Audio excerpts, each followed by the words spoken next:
4,000 kilometre Bharat को जोड़ने के लिए और भारत के जो कमजोर लोग हैं, जिनके साथ अन्याय हो रहा है, उनका जो मैसेज है उसको उठाने के लिए हमने यात्रा की।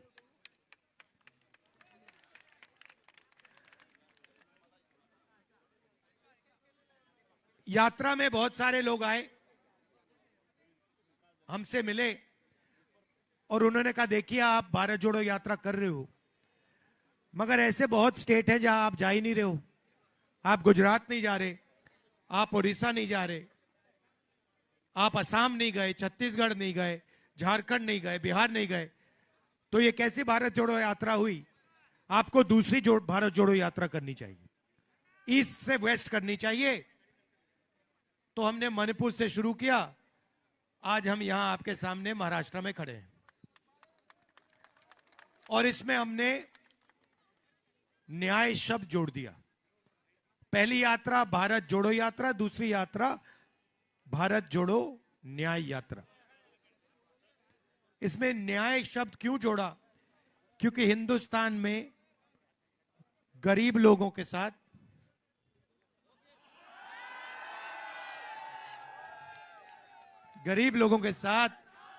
किसानों के साथ, मजदूरों के साथ, छोटे व्यापारियों के साथ, युवाओं के साथ अन्याय हो रहा है। मैं आपसे सवाल पूछता हूं। आप जानते हो नरेंद्र मोदी ने हिंदुस्तान के 22 सबसे बड़े अरबपतियों का कितना कर्जा माफ किया है? कोई जानता है? 16,000 करोड़ रुपए। ये आप जानते हो कितना है? 16,000 करोड़ रुपए कह दिया, इसका क्या मतलब है?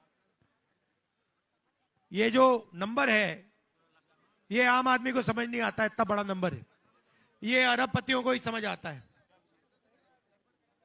तो समझाने के लिए मैं आपको बताता हूं, मनरेगा में 65,000 करोड़ रुपए लगते हैं साल के। उसमें देश के सब आदिवासी, दलित, गरीब लोग काम करते हैं, करोड़ों लोगों को उसमें रोजगार मिलता है। एक साल 65,000 करोड़ रुपए चलाने में लगते हैं। नरेंद्र मोदी ने 22 लोगों को 24 साल का मनरेगा का पैसा पकड़ा दिया। 24 साल का जो पैसा मनरेगा में लगेगा वो नरेंद्र मोदी ने 22-25 लोगों को पकड़ा दिया। आदिवासियों को कितना कर्जा माफ किया उसने? आपका 1 रुपया माफ किया। किसानों का कितना किया? दलितों का, गरीबों का कितना किया? बेरोजगार युवाओं का। यहां पे बहुत सारे युवा हैं जो ट्रेनिंग कर रहे हैं, ट्यूशन फीस के लिए उन्होंने उधार लिया, पढ़ाई के लिए उधार दिया, उनका कर्जा माफ किया नरेंद्र मोदी ने। एक का नहीं करता वो, मगर हिंदुस्तान के अरबपति हैं, उनका 24 घंटा काम होता है। तो दूसरा सवाल आपसे, यहां पे आदिवासी लोग हैं, काफी हैंगे, मुझे बताओ आपकी हिंदुस्तान में कितनी आबादी है? जोर से बोलो भाई, आदिवासी हो 8% है, ठीक है। अगर हिंदुस्तान में आपने 100 लोग खड़े किए, उसमें से 8 लोग आदिवासी होंगे, सही? दलित कितने? 15% है। पिछड़े कितने? 50%। माइनॉरिटी कितने? 15%। ओबीसी बोलो, सही बात है, सही बात है। सचमुच में ये ओबीसी शब्द भी गलत है। ओबीसी अदर बैकवर्ड कास्ट, इसका क्या मतलब है? आपकी पहचान है तो 50% ओबीसी, 15% दलित, 15% माइनॉरिटी, 8% आदिवासी, कितने होते हैं? 50 और 15, 65 और 15, 80 और 8 88। आपकी पॉपुलेशन, आपकी आबादी 88% है ना। तो मुझे बताओ भैया, ये जो मीडिया में ये जो बस है इनकी, मीडिया के जो मालिक हैं हिंदुस्तान के, जो बड़ी बड़ी मीडिया की कंपनी चलाते हैं, उसमें आपके कितने लोग? चलो अभी सिर्फ आदिवासियों की बात करते हैं। मीडिया के मालिकों में, मीडिया के जो बड़े बड़े पत्रकार हैं, जो इन्फ्लुएंसर हैं, उसमें आदिवासी कितने? क्यों नहीं? क्यों नहीं चाहिए? भैया आप क्या कह रहे हो? नहीं चाहिए का क्या मतलब? आपकी, अरे भाई सुनो सुनो, देखो भैया, नहीं बात समझो, बात समझो। आपने कमरे में 100 लोग खड़े कर दिए, कमरे में, ठीक है, और फिर आपने कहा कि देखिए 100 में से 88 दलित, पिछड़े, आदिवासी लोग हैं। 88% पोजीशन लेंगे या ऐसे बैठे रह जाएंगे? आप अपनी शक्ति पहचानो। आपको अपनी शक्ति नहीं समझ आ रही है।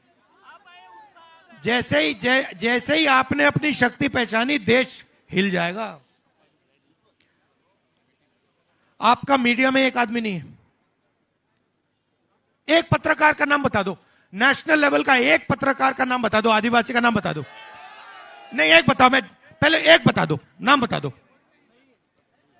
नेशनल लेवल पे आप टीवी देखते हो, एक, भैया भैया डिस्टर्ब मत करो यार, डिस्टर्ब मत करो भैया, लोग सुन रहे हैं ना, आप क्यों तंग कर रहे हो? बाद में जितने नारे लगाने ला रहे, यहां पे खड़ा करके नारे लगा लेंगे, ठीक है। तो एक मुझे मीडिया में आदिवासी, पिछड़ा, दलित, ओबीसी एक दिखा दो मुझे, कहां है वो? मैं ढूंढ रहा हूं उसको। मीडिया में 24 घंटा कभी बॉलीवुड की बात होती है, सही, कभी नरेंद्र मोदी जी की बात होती है। देखो भैया, देखो समुद्र के अंदर घुस गए, पूजा कर रहा है समुद्र के अंदर। कोविड आता है, कहता है भैया मोबाइल फोन की लाइट बजाओ, थाली बजा दो। तो मीडिया में आपकी बात क्यों नहीं आती? आपका कोई है ही नहीं, आपका वहां पे कोई है ही नहीं, बात कैसे आएगी? कभी आपने मीडिया में देखा कि आदिवासियों की जमीन देश में 24 घंटा छीनी जाती है? कभी देखा आपने? क्यों नहीं देखा? आपका वहां कोई है ही नहीं। बॉलीवुड की बात करते हैं, चलो बताओ भैया, बॉलीवुड में मुझे एक दलित, एक आदिवासी एक्टर का नाम बता दो, एक ओबीसी एक्टर का नाम बता दो मुझे। नहीं, आप देखते रहते हो, आप देश को देखते हो, 88% आपकी आबादी, आप मीडिया की ओर देखते हो, कहते हो भैया हमारा तो है ही नहीं। फिर दूसरी ओर देखते हो, कहते हो भैया हिंदुस्तान की सबसे बड़ी 200 कंपनी है, उनकी मालिकों की लिस्ट निकालो, उसमें बता दो कितने हो आप लोग।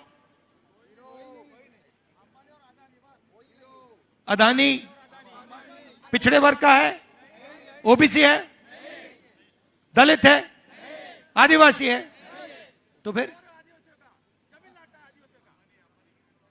अंबानी भी वही है। लिस्ट निकालो भाई, 200 में आपसे आपका एक नहीं मिलेगा। मैंने निकाली है, ऐसे नहीं बात करता मैं। आप लिस्ट निकालो, आपको वहां एक ओबीसी नहीं मिलेगा, एक दलित नहीं मिलेगा, एक आदिवासी नहीं मिलेगा, कोई नहीं मिलने वाला।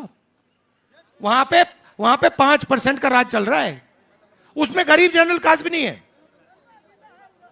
गरीब जनरल कास्ट का बच्चा अगर मीडिया में बड़ा पत्रकार बनना चाहे, मीडिया कंपनी का मालिक बनना चाहे, वो भी नहीं कर सकता।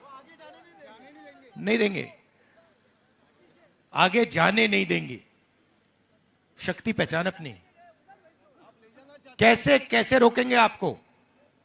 जिस दिन आपको बात समझ आ गई, 88% को कोई नहीं रोक सकता, कोई नहीं रोक सकता। और वो 88 नहीं है, क्योंकि उसमें 5% गरीब जनरल भी जोड़ दो तो आप मीडिया में नहीं हो और कॉर्पोरेट में नहीं हो, तो आपके लिए नरेंद्र मोदी जी ने फसल बीमा योजना शुरू की। सही? ठीक है। तो मुझे बताओ, फसल बीमा योजना का कितना पैसा आता है हिंदुस्तान की सरकार से? बताओ। आपको ये सब आंकड़े मालूम होने चाहिए भाइयों बहनों। फसल बीमा योजना का कितना पैसा हिंदुस्तान की सरकार भेजती है, कितना पैसा स्टेट की सरकार डालती है? बताओ। 35,000 करोड़ रुपया फसल बीमा योजना में दिया जाता है। किसका पैसा है? 88% का जीएसटी से आता है। राइट? अब मुझे बताओ, अभी ठहर जाओ, 16 कंपनियां हैं, नाम दे दूंगा आपको। 16 कंपनियों को 35,000 करोड़ रुपए मिलता है। 16 कंपनियों की मैंने लिस्ट निकाली, मालिकों में आपका एक भी नहीं, सीनियर मैनेजमेंट में आपका एक नहीं। आंधी आती है, तूफान आता है, आपका नुकसान होता है, कंपनी वाले कहते हैं भैया आप जानो, आपका काम जाने, हम आपको बीमा का पैसा नहीं देंगे। होता है ना? तो पैसा आपका 88% का जीएसटी से आया, गया 16 कंपनियों के हाथ में, वहां आपका एक आदमी नहीं। और जो पैसा आपके लिए भेजा था, बीमा योजना के लिए भेजा था, जब आपको जरूरत पड़ती है आपसे कहते भैया तुम कटो यहां से, परे हो जाओ, तो आप बड़ी कंपनियों में नहीं। मुझे बताओ, प्राइवेट अस्पतालों के मालिकों में आपके कितने? प्राइवेट अस्पताल का चलता कैसे है? चलता कैसे है? किसके पैसे से चलता है? 88% से चलता है। जमीन दी जाती है, किसकी जमीन दी जाती है? 88% की। आपने कभी अखबार में पढ़ा कि अदानी जी की जमीन एक्वायर कर दी गई? क्यों? नहीं, हर रोज आदिवासियों के पास जाओ, कहते भाई हमारी जमीन ले ली, दलितों के पास जाओ हमारी जमीन ले ली, ओबीसी के पास जाओ हमारी जमीन ले ली। मगर अदानी की जमीन कभी एक्वायर नहीं होती, कभी नहीं। वो सबके एक्वायर करता जा रहा है, करता जा रहा है, करता जा, उसकी कोई नहीं एक्वायर करता। उसने ऐसा क्या काम कर दिया कि उसकी एक इंच जमीन नहीं एक्वायर हो सकती, और 88% की, 88% की 24 घंटा एक्वायर हो रही है। वेदांता ने दिया, सबने दिया भैया। आप मोदी जी को समझो, मोदी जी का काम, मोदी जी बोलते हैं कि मैं ओबीसी हूं। सबसे पहले वो ओबीसी नहीं है। सबसे पहले नरेंद्र मोदी जनरल कास्ट के व्यक्ति थे। गुजरात में बीजेपी ने कानून बदला और उनकी जात को ओबीसी बनाया। मगर सवाल यह नहीं है कि नरेंद्र मोदी ओबीसी हैं या नहीं। सवाल यह है कि नरेंद्र मोदी जी ने पिछले 10 सालों में 88% के लिए क्या किया। ये तो अब ना आप मीडिया में, ना प्राइवेट अस्पताल आपके हाथ में, प्राइवेट कॉलेज, प्राइवेट स्कूल बता दो मुझे, बता दो ये बड़े बड़े जो प्राइवेट स्कूल कंपनीज हैं, कॉलेज चलाने वाली कंपनी है, बता दो इसमें इनके मालिकों में बता दो पिछड़ा कौन, ओबीसी कौन, दलित कौन, आदिवासी कौन, बता दो, नाम बता दो। एक नहीं। तो आप इधर उधर देख रहे हो, इसके बारे में कुछ कभी करोगे नहीं करोगे? मैं आपको बता रहा हूं कि आपसे 24 घंटा चोरी हो रही है और आप सिल हिला रहे हो, यूं कर रहे हो। इससे क्या होगा? इससे क्या होगा? सिर हिलाते जा रहे हो। इससे क्या हो रहा है तुम्हारा? कुछ हो रहा है? ये देखो, ये सवाल उससे भी गहरा है। ये सवाल उससे भी गहरा सवाल है। मैं फालतू सवाल नहीं करता हूं।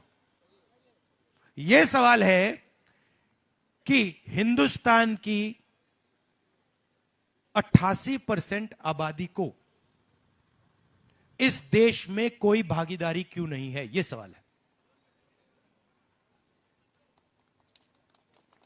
आप हाईकोर्ट देखो, 650 हाईकोर्ट के जज हैं हिंदुस्तान में। सारे के सारे जो केसेस होते हैं, न्याय ये लोग देते हैं, राइट?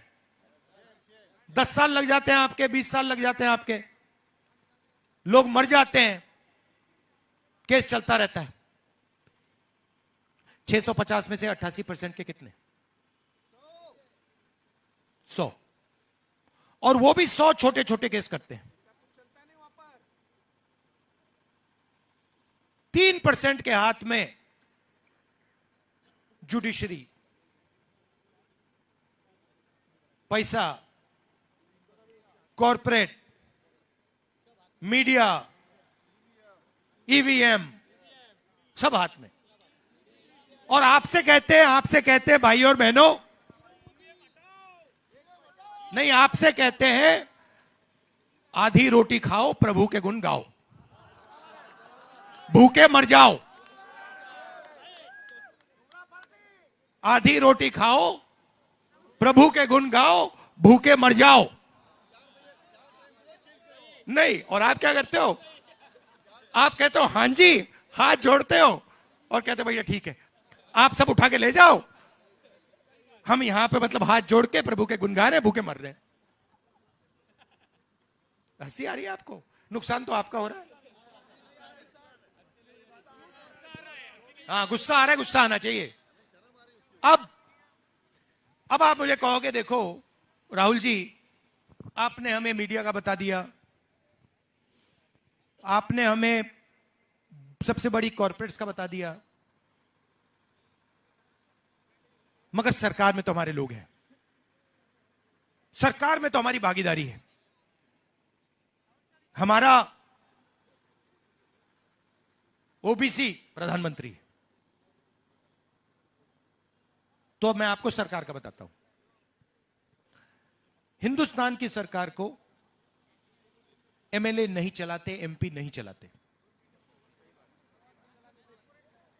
हिंदुस्तान की सरकार को 90 आईएएस अफसर चलाते हैं। मैंने देखा है, मैंने अंदर से देखा है, मैंने सिस्टम को बिल्कुल अंदर से बैठ के देखा है। इसलिए ही बीजेपी वाले इतनी नफरत करते हैं मुझे। मैं सब समझता हूं इसके बारे में, सिस्टम के बारे में। तो 90 लोग चलाते हैं। मनरेगा योजना बनती है, कांग्रेस पार्टी कहती है मनरेगा बनेगी, मगर जो फाइन ट्यूनिंग होती है वो 90 लोग करते हैं। रेलवे बजट जाता है, कहां जाएगा, कैसे जाएगा, ये 90 लोग निर्णय लेते हैं। अग्निवीर होगा नहीं होगा, कैसे होगा, 90 लोग। 90 में से 88% के कितने? ओबीसी 3, 50% आपकी आबादी। दिल्ली की सरकार में आपके 3, लिस्ट दे दूंगा आपको। बड़ी मिनिस्ट्री में आपको कोई ओबीसी नहीं मिल सकता, कोई दलित नहीं मिल सकता, कोई पिछड़ा नहीं मिल सकता। फाइनेंस मिनिस्ट्री में आपको एक नहीं मिलेगा, डिफेंस मिनिस्ट्री में एक नहीं मिलेगा, शिक्षा की मिनिस्ट्री में एक नहीं मिलेगा, स्पोर्ट्स मिनिस्ट्री में शायद डाल दें।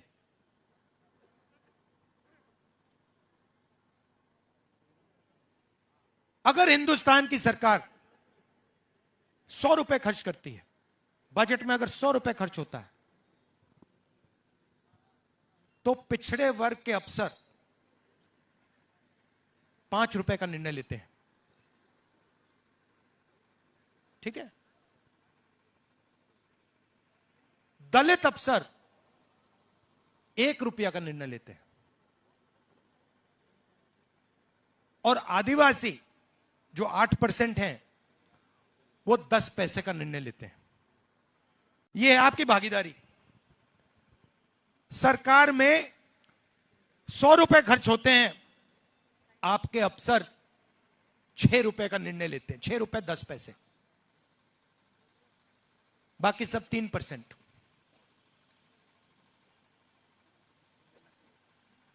मीडिया में एडवर्टाइजमेंट जाता है, मोदी जी, इनकी सरकार हजारों करोड़ रुपए मीडिया के एडवर्टाइजमेंट में देती है ना? कहां जाता है पैसा? आदिवासी को मिलता है क्या? ओबीसी को मिलता है? नहीं, वही 3% को जाता है। 16 लाख करोड़ रुपए वही तीन लोगों को। सरकार का कोई भी काम होता है, पहले क्या होता था? पब्लिक सेक्टर था, उसमें थोड़ी सी जगह आपकी बन जाती थी। ओबीसी, दलित, आदिवासी, थोड़ी सी जगह बन जाती थी, उसको सबको प्राइवेटाइज कर दिया। एनजीओ की बात करता हूं। एनजीओ को करोड़ों रुपए मिलते हैं। एनजीओ के मालिक में मुझे एक पिछड़ा दिखा दो, एक दलित दिखा दो, एक आदिवासी दिखा दो। कोई नहीं है। तो फिर मैं अपने आप से पूछता हूं, भाई ये हो क्या रहा है? ये 88% लोग जो देश के, ये करते क्या है? ये ना मीडिया में, ना सरकार में, ना पुलिस में, कहीं भी नहीं है। कहां क्या करते हैं ये लोग?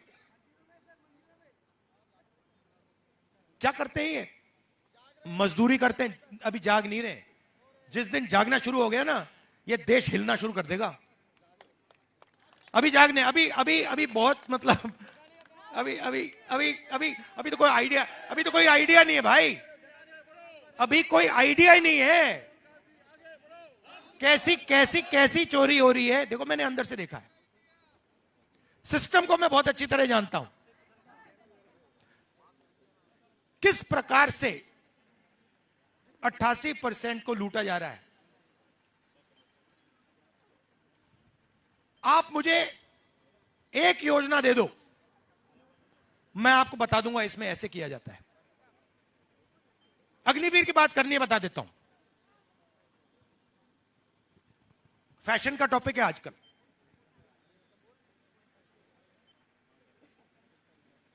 अग्निवीर क्यों हुआ, कोई बता सकता है? अग्निवीर से कोई खुश तो नहीं है ना? तो अग्निवीर हुआ क्यों? 90% लोग दुखी हैं, अग्निवीर नहीं चाहते, तो हुआ क्यों बताओ? एक पेंशन, दूसरा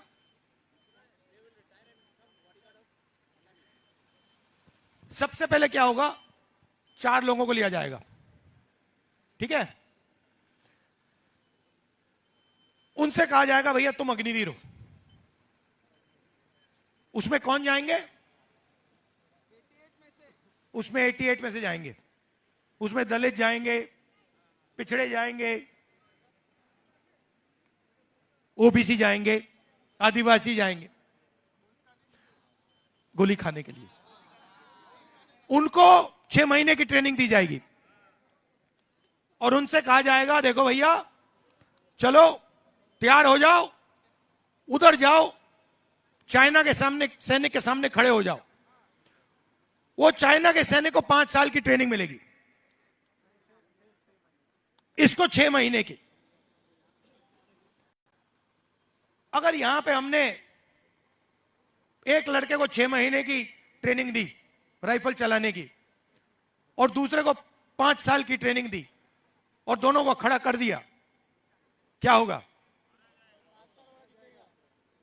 5 साल वाला उड़ा देगा, उसको पता भी नहीं लगेगा क्या होगा। सही बात। तो फिर ये 88% और उसमें 5% जनरल कास्ट के जोड़ दो, वो जाएंगे। युद्ध होगा तो लाशों की लाइन बनेगी, लाशों की लाइन निकलेगी। फिर उनसे कहा जाएगा देखो भाई तुम अग्निवीर हो, तुम्हें शहीद का दर्जा नहीं मिल सकता क्योंकि इस देश में शहीद 88% नहीं हो सकते। शहीद सिर्फ 2-3% लोग हो सकते हैं। तो दो तरीके के शहीद बनेंगे, एक 88% और दूसरा 3-4%। 3-4% वाले को पेंशन मिलेगी, कैंटीन मिलेगी, मेडल मिलेंगे, सब कुछ मिलेगा। 88% को कहा जाएगा भाई तेरे को पेंशन नहीं मिलेगी, तेरे को कैंटीन नहीं मिलेगी, शहीद हो जाएगा तो तू शहीद नहीं हुआ, तू मर गया, मगर शहीद नहीं हुआ, गोली मिलेगी,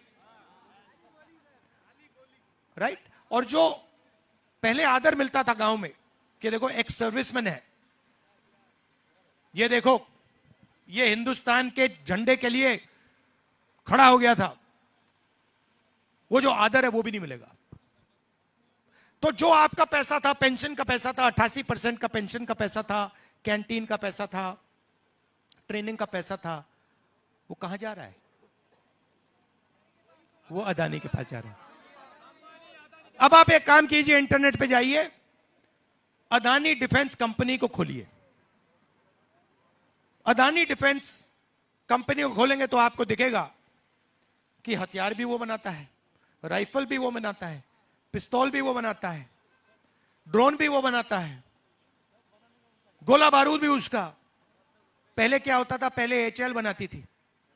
राफेल का ये जो हवाई जहाज है ये हमने एचएल को दिया था, उसमें 88% के लोग बैठे थे। अब अदानी जी को गया, लाखों करोड़ रुपए का कॉन्ट्रैक्ट है, सीधा गया वहां पे अदानी जी का, अग्निवीर समझा दिया। और ये हर चीज के साथ हो रहा है, जीएसटी के साथ हो रहा है। जीएसटी कौन देता है? आपने ये शर्ट खरीदी, अच्छी ये शर्ट खरीदी, कितने की खरीदी आपने? ये चश्मे खरीदे, जैसे आप बिल्कुल बॉलीवुड स्टार लग रहे हो, दादा लग रहे हो। ये चश्मे कितने के थे? नहीं नहीं, ये चश्मे कितने के थे? 500, 5000 के, ठीक है, शर्मा के बोल रहा है। 5000 के आपने खरीदे, इसमें जीएसटी कितनी लगी आपकी? 28%। अगर यही चश्मे अदानी खरीदे, उसके कितने पैसे लगेंगे? उसके भी 28% टैक्स लगेगा। जितना टैक्स आप दे रहे हो उतना अदानी दे रहा है। आपकी आमदनी 50,000, उसकी लाखों करोड़ रुपए, तो जीएसटी तो आप देते हो। जीएसटी अदानी थोड़ी देता है, आप देते हो। और जीएसटी का पैसा अदानी लेता है। आप प्रभु के गुण गाते हो, वो पैसा गिनता है। आप प्रभु के गुण गाते हो, वो पैसा गिनता है। आपके बेटे सेल्फी पे सेल्फी लेते हैं, इंस्टाग्राम पे रील देखते हैं, एक दूसरे को मैसेज भेजते हैं, देखो भैया बॉलीवुड का डांस चल रहा है, देखो मोदी की हाथ पानी के अंदर, और अदानी का बेटा पैसा गिनता है। ये हो रहा है आपके साथ। तो शुरुआत क्या है? कहीं शुरुआत तो करनी पड़ेगी। शुरुआत है जाति जनगणना। जाति जनगणना मतलब सबकी गिनती पहले करो, ये हैं कितने, उसके बाद इकोनॉमिक सर्वे करो, हर संस्था का सर्वे करो।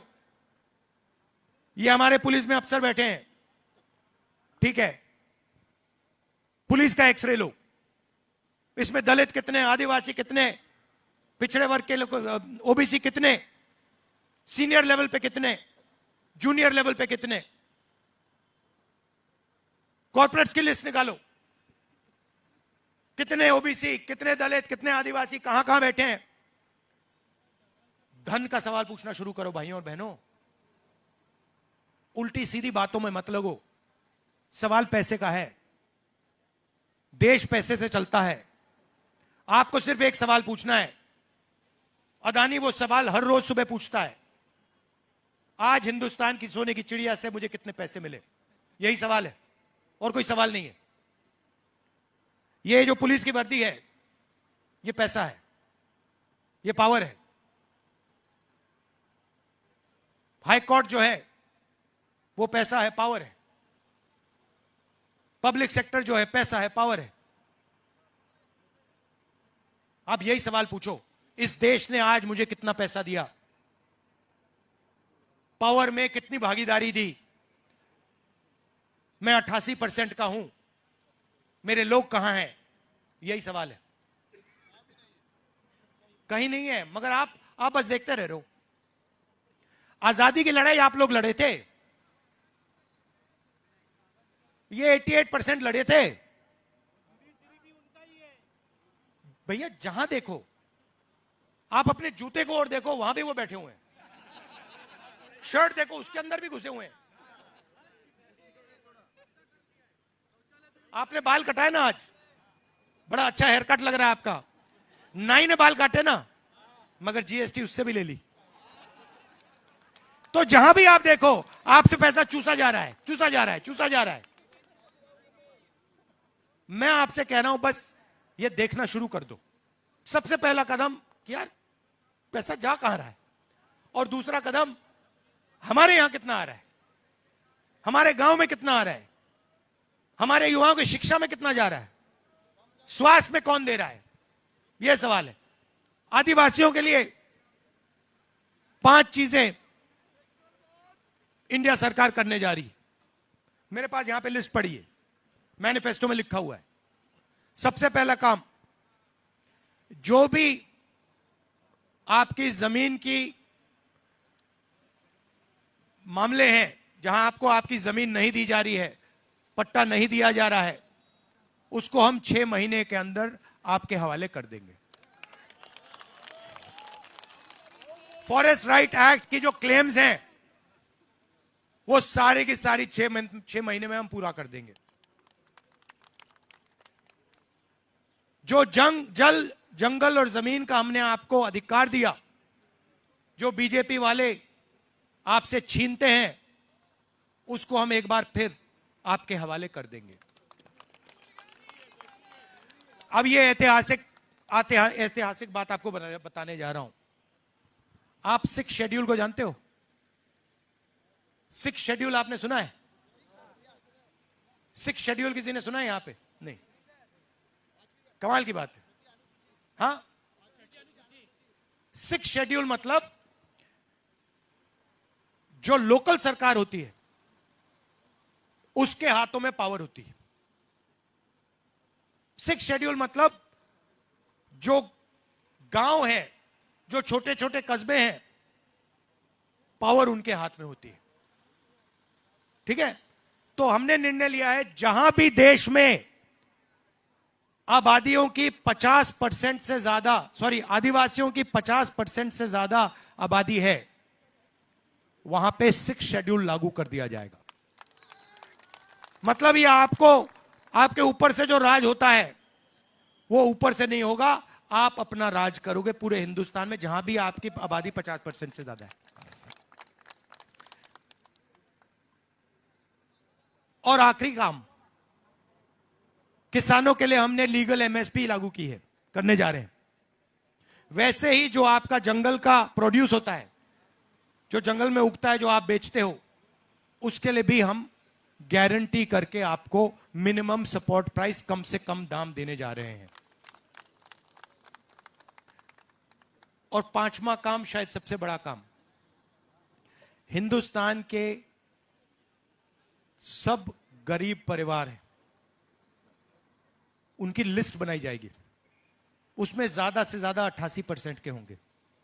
होंगे नहीं होंगे? जो भी गरीब परिवार हैं, उन परिवारों में एक महिला को साल का 1 लाख रुपया बैंक अकाउंट में दिया जाएगा।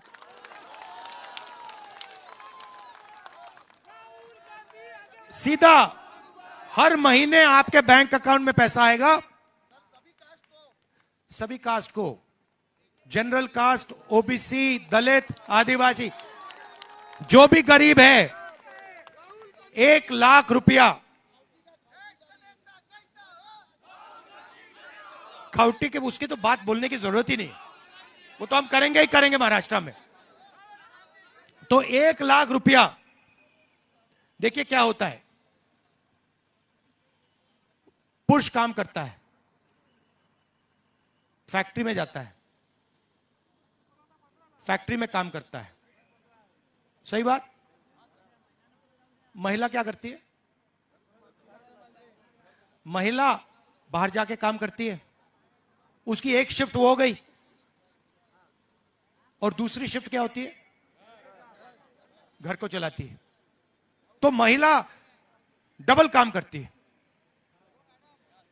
आपके जैसे जाके जॉब करती है, और फिर जब आप घर आते हो, घर का पूरा काम, बच्चों का पूरा काम, स्कूल में मदद, खाना, भोजन, डबल काम करती है। उस डबल काम के लिए हिंदुस्तान की सरकार ने महिला को कभी सैलरी नहीं दी, पैसा नहीं दिया। ये हम फ्री में नहीं दे रहे पैसा। ये मत सोचिए कि 1 लाख रुपए हिंदुस्तान की गरीब महिलाओं को फ्री में दिया जा रहा है, नहीं। वो जो हिंदुस्तान के फ्यूचर जनरेशन के लिए मेहनत करती हैं, 7-8 घंटे रसोई में काम करती हैं, घर में काम करती हैं, उसके लिए 1 लाख रुपया उनको दिया जा रहा है। तो ये 5 काम हम आपके लिए करने जा रहे हैं। हिंदुस्तान में इस कानून के बाद आपको कोई ऐसा घर नहीं मिलेगा जिसकी आमदनी साल में 1 लाख रुपए से कम होगी। एक झटके से हम गरीबी को उड़ा देंगे। मगर मेन सवाल भैया आप भूलो मत, मेरा मेन मैसेज यह है कि आप 88% हो। आप अपने हक के लिए बोलना और लड़ना शुरू करो, क्योंकि बहुत आसानी से, मैं आपको ये समझ नहीं आ रही बात, ये बहुत आसानी से किया जा सकता है। मुश्किल नहीं है ये। आपने थोड़ा सा दबाव डाला, ये सारी संस्थाएं के दरवाजे खुल जाएंगे। हाँ, बब्बर शेर सो रहे हैं, बब्बर शेर सो रहे हैं। जग जाओ भाइयों और बहनों, शेर और शेरनियां जग जाओ। धन्यवाद।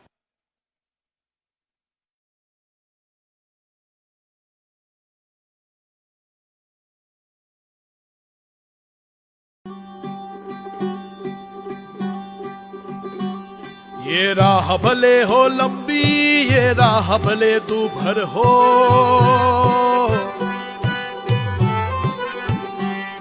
इस राह पे चलते चलते हमको गाते जाना है।